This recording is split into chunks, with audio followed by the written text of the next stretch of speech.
I'm meteorologist Peter Chan at the National Weather Service for Alaska statewide weather. We continue to watch the river breakup situation across the state. We still have issues along the length of the Yukon River due to snowmelt and ice jam flooding potential. Flood watches remain in effect for the upper Yukon River. Due to snowmelt flooding, there are flood warnings that remain in effect for Fort Yukon, as well as Stevens Village, that are experiencing some very high water levels as the result of heavy snowmelt runoff through the upper river system. Downstream of there, flood advisories remain in effect at Ruby down through Galena, Koyukuk, and Nulato.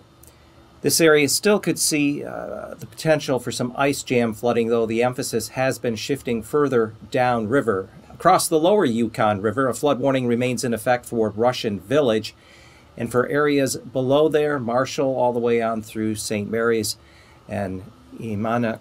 We expect a flood watch there with the potential for ice jam flooding here through the end of the week, as the ice on the river there has yet to fully break up and start to move along. On the Kobuk River, a flood watch remains in effect with flood advisories below Kobuk down through Ambler. Otherwise, a cold front continues to work its way along the Brooks Range into the Canadian Arctic coast. 1 to as much as 4 inches of snow could fall tonight through Wednesday along the higher elevations of the central and eastern Brooks Range, especially above 2,000 feet.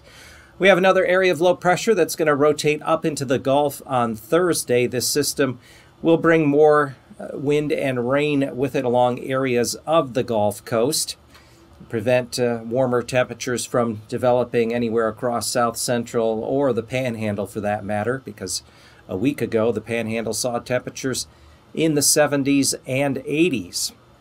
No signs of any big warm-ups. The extended temperature forecast into early June still is calling for below normal temperatures across much of the mainland, centered on the southern portions of the mainland into early June, with precipitation averaging a bit above normal across the eastern mainland. For Alaska statewide weather, I'm Peter Chan.